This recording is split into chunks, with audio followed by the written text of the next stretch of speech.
So welcome back to the PYQ series of JEE main.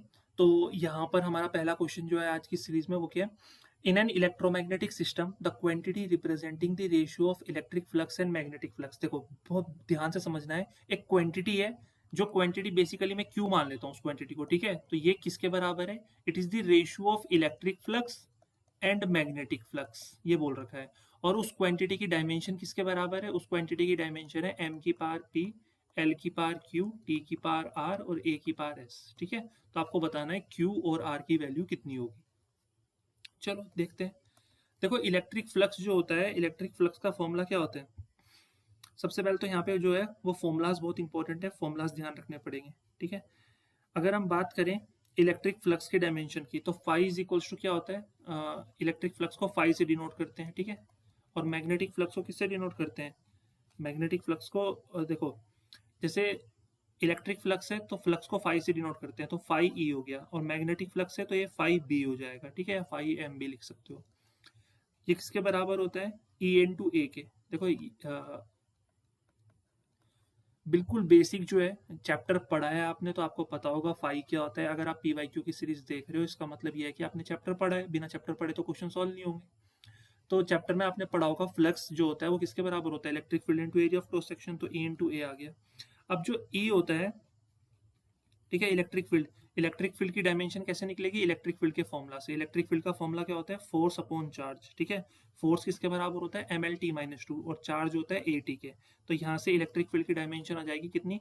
ML T ऊपर जाएगा ना, तो T-3 A-1, ये डायमेंशन आ गई इलेक्ट्रिक फील्ड की। सिमिलरली ए की डायमेंशन एरिया, तो एरिया की डायमेंशन होती है L2, ये आ गया, ठीक है। अब हम मैग्नेटिक फ्लक्स की बात करते हैं। मैग्नेटिक फ्लक्स का जो फॉर्मूला होता है, देखो मैग्नेटिक फ्लक्स का जो फॉर्मूला होता है फाई बी, वो किसके बराबर होता है? बी इंटू ए। इलेक्ट्रिक फील्ड की जगह मैग्नेटिक फील्ड आ जाएगी। और बी का जो फॉर्मूला होता है वो किसके बराबर होता है? F upon q into v into A. तो यहाँ पे फोर्स की डायमेंशन लिखो, चार्ज की डायमेंशन, वेलोसिटी की डायमेंशन और एरिया की डायमेंशन। तो जो बी की डायमेंशन होती है, देखो मेरे को याद है बी की डायमेंशन, तो बी की डायमेंशन जो होती है MT-2 और A-1 होती है।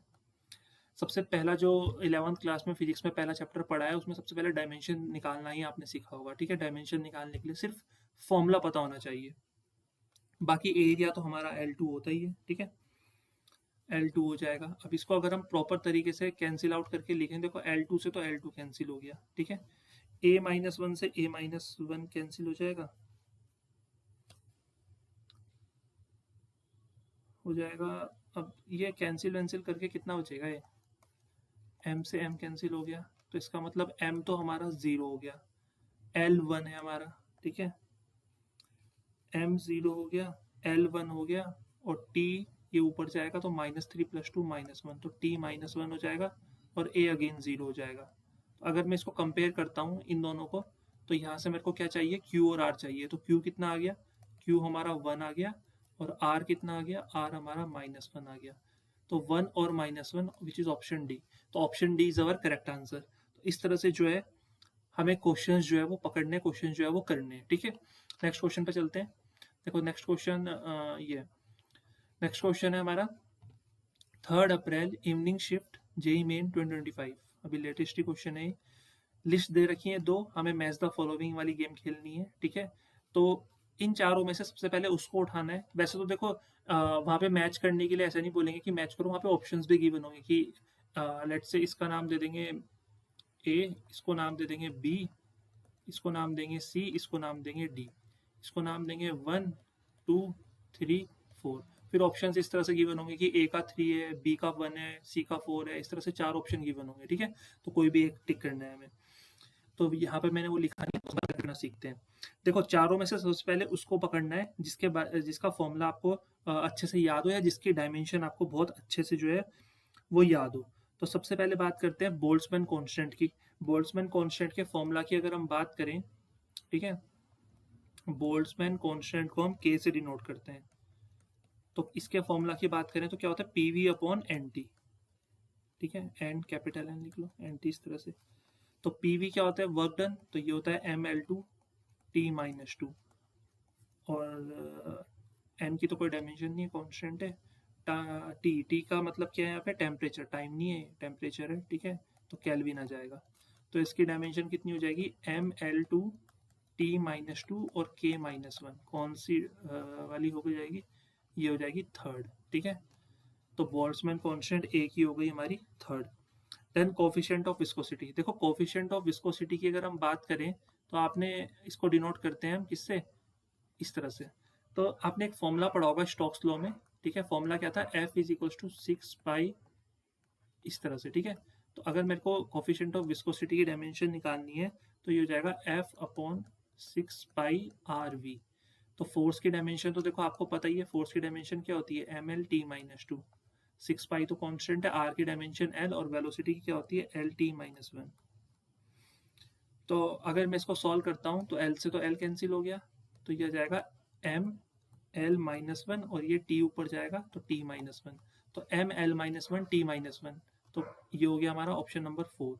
अब प्लैंक्स कांस्टेंट निकालते हैं। तो प्लैंक्स कांस्टेंट किसके बराबर होता है, देखो प्लैंक्स कांस्टेंट की बात करें तो E is equals to H mu के बराबर होता है ना। तो H अगर निकालना है तो ये E अपॉन म्यू हो जाएगा। म्यू फ्रीक्वेंसी, एनर्जी की डायमेंशन क्या होती है, ml2 t-2, और फ्रीक्वेंसी की डायमेंशन होती है t-1। तो -1 ऊपर जाएगा, +1 हो जाएगा, तो ये हो जाएगा ml2 t-1, ठीक है। ये प्लैंक्स कांस्टेंट की डायमेंशन है ml2 t-1, तो ये हमारी ऑप्शन नंबर 1 हो गई। तो अब बचता क्या है हमारा, थर्मल कंडक्टिविटी। थर्मल कंडक्टिविटी की डायमेंशन आप निकाल ही सकते हो, ठीक है। बस फॉर्मूला आपको पता होना चाहिए थर्मल कंडक्टिविटी का। तो इस तरह से जो है इस वाले क्वेश्चन को भी सॉल्व कर सकते हैं। सो आई होप इतना क्लियर हो रहा होगा। नेक्स्ट हम बात करते हैं नेक्स्ट क्वेश्चन की। देखो नेक्स्ट क्वेश्चन हमारे सामने क्या है, जेई मेन 2025 3 अप्रैल मॉर्निंग शिफ्ट, ठीक है। इसी साल पूछे गए क्वेश्चन है। A person measures mass of 3 different particles, तो एक पर्सन है जो 3 डिफरेंट पार्टिकल के मासेस को मेजर कर रहा है और वो इतने आ रहे हैं, ठीक है। According to rule for arithmetic operation with significant figure the addition of the masses of 3 particle will be. तो अगर मैं इन तीनों का मास जो है वो ऐड करता हूँ, ठीक है। सबसे पहला क्या है, 435.42, फिर है 226.3, और फिर है 0.125, ये है इतना, ठीक है। इनको अगर मैं ऐड करता हूँ तो जब मैं ऐड करूंगा तो इनमें से मेरा कौन सा आंसर आना चाहिए according to the rules of significant figures. तो सिग्निफिकेंट फिगर के अगर आपको रूल सारे पता होंगे तो आप इसको इजीली कर सकते हो, ठीक है। तो यहाँ पे हम क्या बात करेंगे, सिग्निफिकेंट फिगर के बारे में, ठीक है। तो यहाँ पर अगर हम बात करें,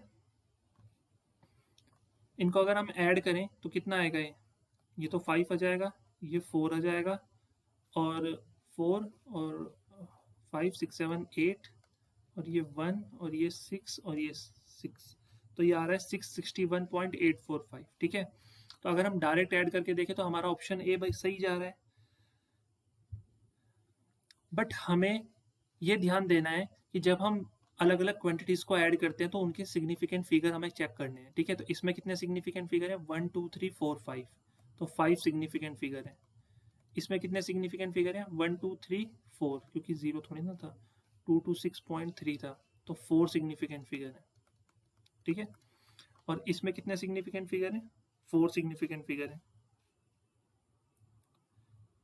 4 सिग्निफिकेंट फिगर है। तो ये ध्यान रखना है कि जो मिनिमम सिग्निफिकेंट फिगर होंगे हमारे आंसर में भी उतने ही सिग्निफिकेंट फिगर होने चाहिए।